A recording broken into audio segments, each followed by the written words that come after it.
गोरखालैंड के लिए हिंसक आंदोलन। आंदोलन में सुलगते दार्जिलिंग की उदास कहानी। एबीपी न्यूज की बड़ी पड़ताल। दार्जिलिंग का दर्द।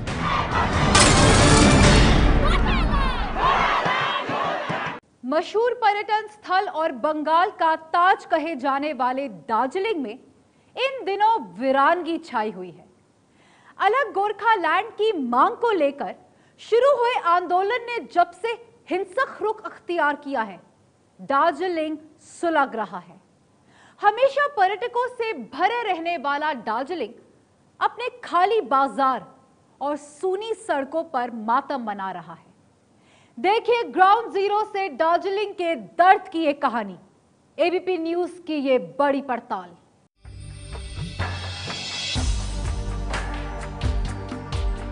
ऊंचे पहाड़, हरी वादियां और पर्यटकों को छूने के लिए मचलते बादल। दार्जिलिंग की यही वो खूबसूरती है जो बरबसी लोगों को अपनी ओर खींच लाती है।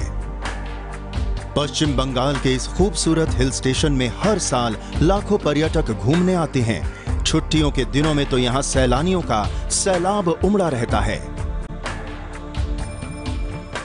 लेकिन जब से अलग अलग गोरखालैंड की मांग को लेकर यहां शुरू हुए आंदोलन ने हिंसक रुख अख्तियार किया है, दार्जिलिंग की पूरी तस्वीर बदल गई है।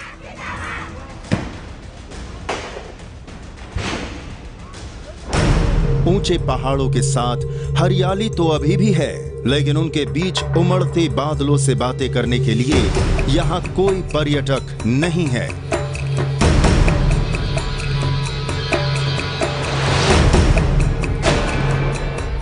हमेशा सैलानियों से गुलजार रहने वाली दार्जिलिंग की सड़कें वीरान हैं, दुकानें बंद हैं और खूबसूरत वादियों ने मातम की एक लंबी चादर ओढ़ रखी है। चारों तरफ वीरानगी पसरी है, हर तरफ सन्नाटा है, कदम कदम पर चुप्पी है और खामोशियों के बीच सुलगते हुए सिसक रहा है दार्जिलिंग।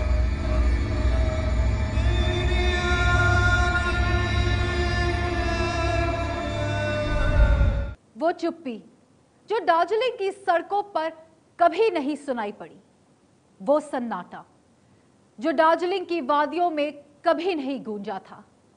अलग गोरखालैंड की मांग के साथ ही आज दार्जिलिंग में ये सब कुछ सुनाई दे रहा है। कभी सैलानियों की मस्ती से सराबोर रहने वाला दार्जिलिंग अपनी इस वीरानगी पर क्या कह रहा है, अब आप ये खुद देख लीजिए। बंद दुकानें, वीरान सड़कें, जली गाड़ियां, खाली होटल और टॉय ट्रेन के थमे पहिए। हमेशा सैलानियों की मस्ती में खोया रहने वाला दार्जिलिंग इन दिनों बेहद उदास है। दार्जिलिंग की ये वो तस्वीरें हैं जिसने यहां पर्यटन के कारोबार को पूरी तरह से तबाह कर दिया है। दार्जिलिंग के एक होटल के मालिक ताशी के सभी एम्प्लॉय खाली हैं। ताशी के मुताबिक आंदोलन की वजह से टूरिज्म पर बहुत बुरा असर पड़ा है। कई साल बाद मई के महीने में अच्छा काम हुआ था, लेकिन आंदोलन के बाद सब कुछ तबाह हो गया। ताशी के मुताबिक गोरखालैंड के लिए शुरू हुए आंदोलन से उन्हें काफी नुकसान हुआ है, लेकिन इसके बाद भी वो इस आंदोलन का समर्थन करते हैं। एज फार एज टूरिज्म में बहुत फ़र्क पड़ रहा है, लेकिन अभी अनफॉर्चुनेटली क्या हो गया कि it was the end of the season period, so season मोटा मोटी ख़त्म होने वाला था। और हम क्या समझते हैं कि as a hotelier, as a citizen of Darjeeling, हम लोग थोड़ा कुछ सेक्रीफाइस करना चाहिए for the greater purpose of Gorkhaland. इसीलिए जो लॉस हो रहा है, हम एक्चुअली लॉस नहीं दिखते। It is my contribution to Gorkhaland. Darjeeling में एक होटल के मालिक से बात करने के बाद एबीपी न्यूज संवाददाता जावेद मंसूरी दार्जिलिंग की उन सड़कों पर निकले जहां आम दिनों में सैलानियों की भरमार के साथ ही रौनक छाई रहती थी, लेकिन हिंसक आंदोलन के बाद अब यहां सन्नाटा पसरा था। दुकानें बंद थीं और शहर का मशहूर क्लॉक टावर चौक अकेलेपन में डूबा था। इस वक्त हम मौजूद हैं दार्जिलिंग के जो क्लॉक टावर का इलाका है, बहुत ही फेमस ये इलाका है। आप देखेंगे तो यहाँ पर सड़कों पर सन्नाटा पसरा हुआ है। ये वो दिन होते हैं जब यहाँ पर टूरिस्ट जो है बड़ी तादाद में यहाँ पर उमड़ पड़ते हैं, लेकिन अब चूँकि यहाँ पर हफ्ते भर से ज़्यादा का वक्त हो गया है, एक आंदोलन गोरखालैंड को लेकर चल रहा है और उसके बाद से टूरिस्ट यहाँ पर नदारत है। दार्जिलिंग का क्लॉक टावर चौक यहाँ की मशहूर जगहों में से एक है। इसी जगह रणबीर कपूर की चर्चित फिल्म बर्फी की शूटिंग हुई थी, लेकिन अब यहाँ गहरी खामोशी है। क्लॉक टावर के बाद एबीपी न्यूज संवाददाता जावेद मंसूरी ने दार्जिलिंग की मशहूर रोपवे का रुख किया। बताया जाता है कि 5 किलोमीटर की इस राइड पर डीआरवी यानी दार्जिलिंग रंगीत वैली के खूबसूरत नजारे पर्यटकों को दिखाए जाते हैं, मगर गोरखा आंदोलन की वजह से अब ये रोपवे भी बंद है। यहाँ रोपवे के गार्ड पूरन सुब्बा ने बताया कि सीजन में 600 पर्यटक दिन में आ जाते थे, जिससे 90,000 रुपए तक की कमाई हो जाती थी, लेकिन अब सब कुछ ठप है। अभी मतलब यहाँ पे पर्यटक जितना अभी आता था, तो जितना आना चाहिए था अभी तो स्ट्राइक की वजह से सभी यहाँ से लौट के चला गया है। अच्छा। मतलब यहाँ पे इतना मतलब दिन में ऐसे 600-650 पैसेंजर रहता था यहाँ पे पर्यटक। हाँ जी, पर्यटक इतना रहता था, तो डेली इनकम रहता था ऐसे 90-95,000 अच्छा ऐसा रहता था। अभी तो स्ट्राइक की वजह से सब बंद हुआ है। और अब आप देखिए दार्जिलिंग में गोरखालैंड के लिए शुरू हुए हिंसक आंदोलन की कुछ तस्वीरें। सिंह मडी सड़क पर पुलिस की ये जली हुई वैन, जली बस और ये जली हुई कार खुद सारी कहानी बयां कर रही है। ये हिंसा शनिवार को भड़की थी जब पुलिस की गोली से जन मुक्ति मोर्चा के कार्यकर्ता की मौत हो गई थी। यहाँ एक दुकानदार ने हमें बताया कि पुलिस की फायरिंग के बाद ही आंदोलनकारी बेकाबू हो गए थे और फिर जो हुआ वो अब आपकी आंखों के सामने है। बंगाल का फोर्स आया, सीआरपीएफ सब खड़ा था, शांति से जुलूस हो रहा था, तो एक दल पुलिस आया और जाके फटाफट लाठीचार्ज किया। अच्छा। और ऊपर से पुलिस का लोग ही डूंगा पत्थर मारा। अच्छा। इधर आंदोलन मतलब जुलूस पर, तो उसी समय से स्टार्ट हुआ वो।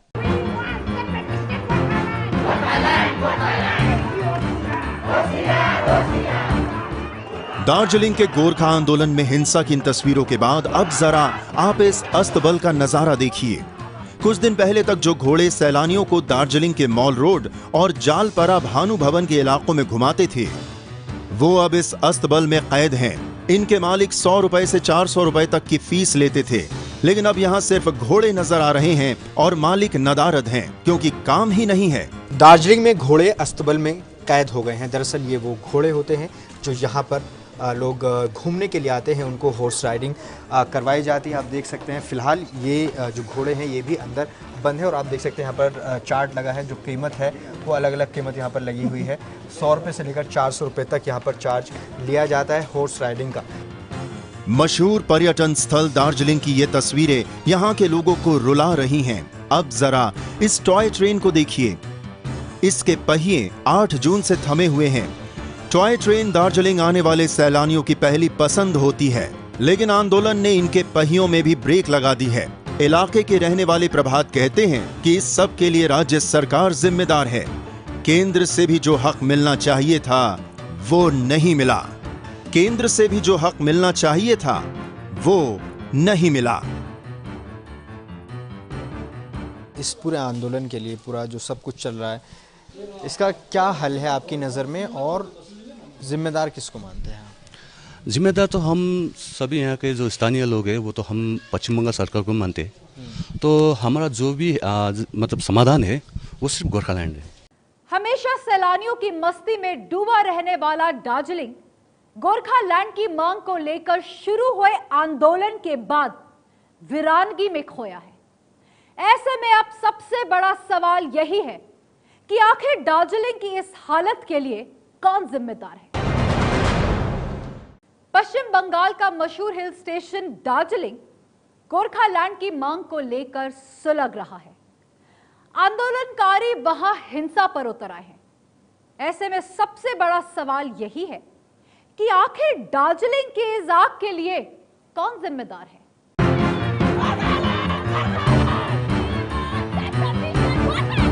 गोरखालैंड की मांग को लेकर दार्जिलिंग में आंदोलन जारी है। कभी सैलानियों की मस्ती में डूबा रहने वाला दार्जिलिंग अब अपने सूनेपन में खोया है। ऐसे में सवाल ये है कि आखिर दार्जिलिंग की इस आग के लिए कौन जिम्मेदार है? क्या राज्य सरकार इस समस्या को सुलझाना नहीं चाहती या फिर इसकी कोई और वजह है?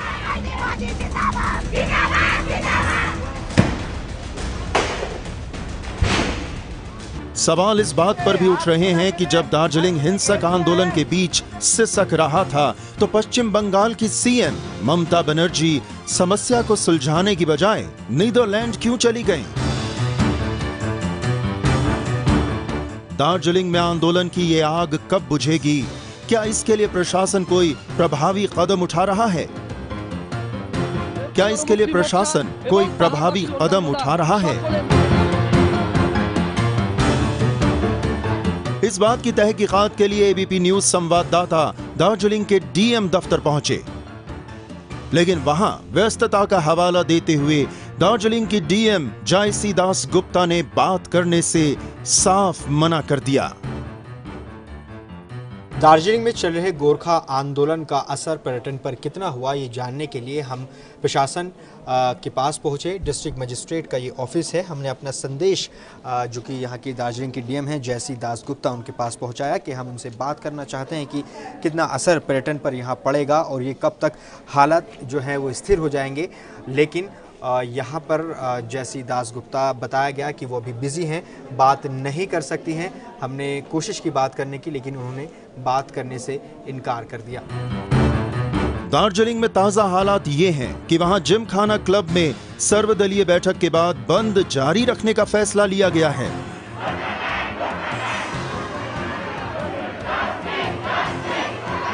इतना ही नहीं, पीएम और राष्ट्रपति से भी मिलने की योजना बनाई गई है ताकि अलग गोरखालैंड की इस मांग को उसके अंजाम तक पहुंचाया जा सके। ऐसे में अब हर किसी की निगाह इसी बात पर टिकी है कि आखिर दार्जिलिंग में आंदोलन की ये आग कब तक बुझती है।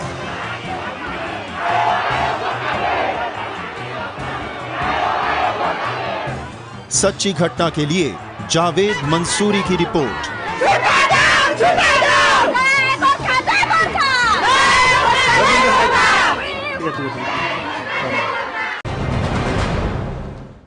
सच्ची घटना में आज बस इतना ही। मैं कल फिर आऊंगी आपके शहर की कुछ और सच्ची घटनाएं लेकर। तब तक देखते रहिए एबीपी न्यूज। ये है एबीपी न्यूज, आपको रखे आगे।